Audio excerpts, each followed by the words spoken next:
This is a live channels television event. And to support the conduct of credible and acceptable election in Osun State. On the other hand, the Honorable Chairman is aware of the sort of frivolous allegations against the Commission by some political parties and the media, but I'm pleased to note that the Commission has been able to respond to such allegations by the Chairman himself, or by the National Commissioners, or by the resident electoral commissioners, or by the Chief Press Secretary to the Chairman, or the directing staff as approved. Organized by the Independent National Electoral Commission, INEC, and is chaired by Professor Atairu Jega. And speaking on the podium here is Ambassador Muhammad Wali, the Supervising National Commissioner for Governorship Elections in Osun State. Just before our local government offices the Honorable Resident Electoral Commission for INEC in Osun State, Mr. Olusegun Agbaje, spoke. It was right after him, we'll be hearing also from Professor Atairu Jega. Some of the things you'll be seeing here today is interaction between INEC, security operatives, political parties, and the community people in Osun State. Live on Channels Television is INEC Stakeholders Interactive Forum in Osogbo, the capital of Osun State. Convinced me that the REC has made adequate arrangement for the success of this election. I must also point out that the sheer commitment of our staff from headquarters to support the electoral process is unassailable. The training of our ad hoc staff in all the local government areas was well organized and attended. At this juncture, I would like to commend the effort of our National Commissioner and the Chairman of Operations Committee, Engineer Dr. Nur Yaqub, for supervising the training program on the one hand, and for his support for the overall electoral process on the other.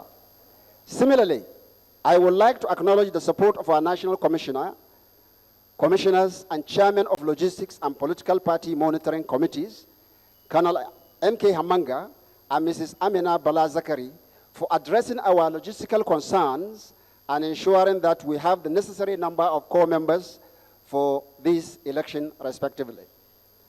Honorable Chairman, with the preparation we have on ground, notably the unflinching commitment of our staff, permanent and ad hoc staff, electoral logistical arrangement in place, our expectation that all the 20 political parties participating in the election will present 20 party agents at each polling unit.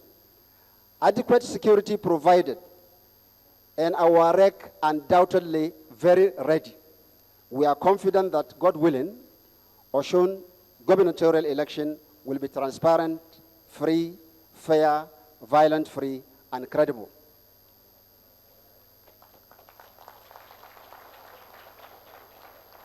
It is now my honor to invite the Honorable Chairman of the Independent Electoral Commission, INEC, Professor Atahiru Muhammad Jega, OFR, to deliver his address. Thank you very much for your attention.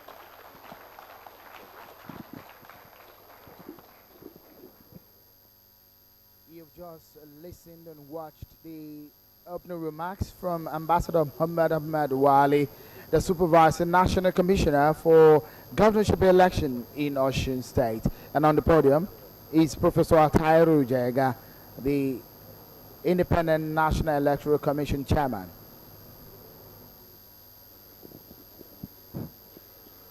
The Inspector General of Police, the National Commissioners of INEC are here present, the heads of security agencies here present,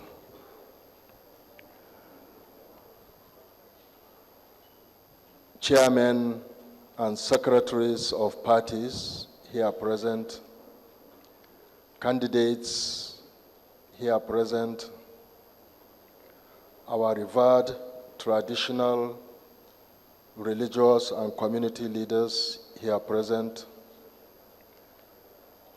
members of the civil society organizations here present, distinguished ladies and gentlemen, all protocols observed.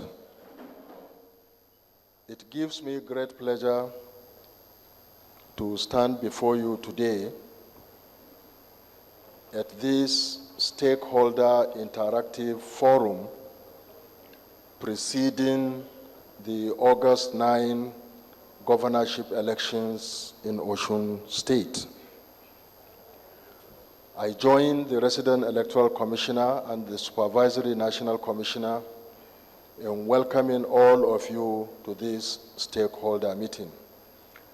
We are very pleased and delighted that ranges of stakeholders are represented in this hall here today. We thank you and we are fully appreciative of your responding to our invitation and being here for this meeting today. I must in particular put on record our appreciations to the Inspector General of Police for taking time to be with us here today. As we all know, he assumed duty only a few days ago, and he has so much to do, but this being a very important national assignment, he has given it priority, and he's joined us here for this meeting today. We welcome you and we thank you for that. Distinguished ladies and gentlemen, I would like to say that all is set for the August 9 governorship election here in Osun State. And I would like to say that we in INEC, as the Resident Electoral Commissioner said, and as the National Supervising Commissioner said, we have prepared adequately and meticulously to ensure that this election is successful, is free, is peaceful, and is credible. And God willing, it will turn out to be so. We have kept improving the electoral process since we had the opportunity to conduct the general election in 2011. We paid a lot of attention to the training of our staff, to the training of the ad hoc staff that we normally have to use for the purposes of the election. As many of you are no doubt aware, we normally use the members of the National Youth Service Corps for the purposes of ad hoc duties on election day. The young men and women of the NYSC have done our country proud. They have done their best under very difficult circumstances. And as we will all remember, in 2011, many of them lost their lives for serving their country through post-election violence. We are working very closely with security agencies to ensure that these young men and women are adequately protected as they do their jobs, and also our materials and personnel on election day are also adequately protected. It is regrettable that in our country, we still have serious concerns related to thuggery and other untoward activities on election day. I'm glad that we have witnessed tremendous progress in terms of addressing these challenges since the 2011 elections. But the challenges are still there, and we must not rest on our oars in trying to ensure that elections are conducted peacefully under an atmosphere which will enable voters to come out and exercise their civic duties. And we must therefore do everything possible to secure the electoral process so that people will be free to come out and exercise their franchise, and so that the personnel that we use for elections also do their job without let or hindrance. Let me crave your indulgence to mention a few of the things that we have done to improve the integrity of the electoral process. Since 2011, when we conducted the general elections, we have ensured that our ballot papers are serially numbered. This is something that is taken for granted in many electoral jurisdictions.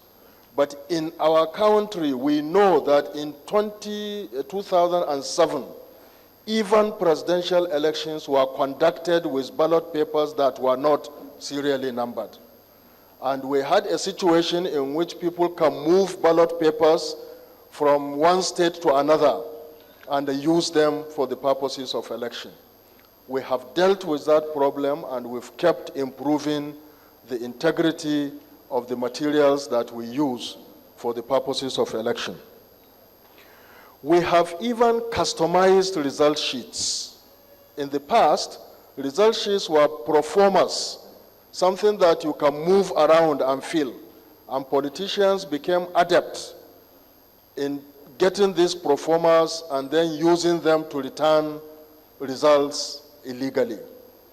So we have been using customized result sheets. We have a result sheet customized to every polling unit. If that result sheet is for any reason destroyed or stolen, we have very, very rigorous procedures that have to be followed before that result sheet is replaced. And this, again, has helped us to ensure that the integrity of the electoral process is protected. We've even gone further to do what we call color coding of our ballot papers.